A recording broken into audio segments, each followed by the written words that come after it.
സ്വാഗതം. ക്ഷേമ പെൻഷൻ കുടിശ്ശികയടക്കം വിതരണം നടത്തുന്നു. ഒരു മാസത്തെ പെൻഷൻ അടുത്തയാഴ്ചയും ബാക്കി 5 മാസത്തെ 8,000 രൂപ വൈകാതെ നൽകുവാനും സർക്കാർ തീരുമാനം.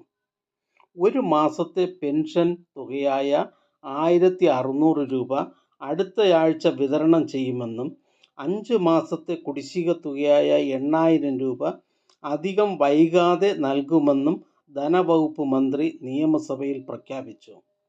6 മാസത്തെ ക്ഷേമ പെൻഷൻ കുടിശ്ശികയായത് ചൂണ്ടിക്കാട്ടിയുള്ള അടിയന്തര പ്രമേയ നോട്ടീസിന് മറുപടി പറയുമ്പോഴായിരുന്നു ധനവകുപ്പ് മന്ത്രിയുടെ നിയമസഭയിൽ ഈ പ്രഖ്യാപനം. 6 മാസത്തിനകം വരുന്ന ലോക്സഭ, നിയമസഭാ ഉപതെരഞ്ഞെടുപ്പുകൾക്ക് മുൻപ് കുടിശ്ശികയടക്കം വിതരണം ചെയ്യാനാണ് ധനവകുപ്പ് തിരക്കിട്ട നീക്കം നടത്തുന്നത്. പെൻഷൻ വിതരണത്തിനായി അടുത്തയാഴ്ച സർക്കാർ 1,500 കോടി രൂപ റിസർവ് ബാങ്ക് മുഖേന കടമെടുക്കുകയും ചെയ്യും.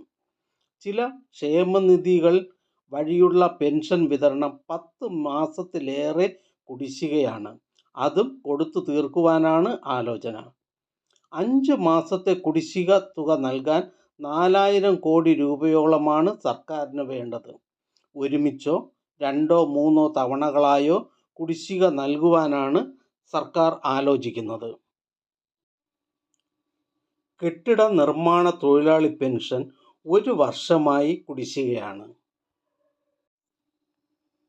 ഒരു മാസത്തെ ക്ഷേമ പെൻഷൻ വിതരണം നടത്തുവാൻ 900 കോടി രൂപ ആവശ്യമാണ്. മസ്റ്ററിംഗ് പൂർത്തിയാക്കിയവർക്കും പുനർവിവാഹിതയല്ല എന്ന സാക്ഷ്യപത്രം സമർപ്പിച്ച വിധവാ പെൻഷൻ വാങ്ങി വരുന്നവർക്കും അവിവാഹിതയാണെന്ന സാക്ഷ്യപത്രം നൽകിയ 50 വയസ്സ് കഴിഞ്ഞ അവിവാഹിത പെൻഷൻ വാങ്ങുന്നവർക്കും ഒരു മാസത്തെ പെൻഷൻ തുകയായ 1,600 രൂപ ലഭിക്കുന്നതാണ്. ഈ ചാനൽ നിങ്ങൾക്ക് ഉപകാരപ്രദമാകുന്നു എന്ന് കരുതുന്നുണ്ടെങ്കിൽ ചാനൽ സബ്സ്ക്രൈബ് ചെയ്യുക, കൂട്ടുകാർക്കും ഷെയർ ചെയ്യുക. നമസ്കാരം.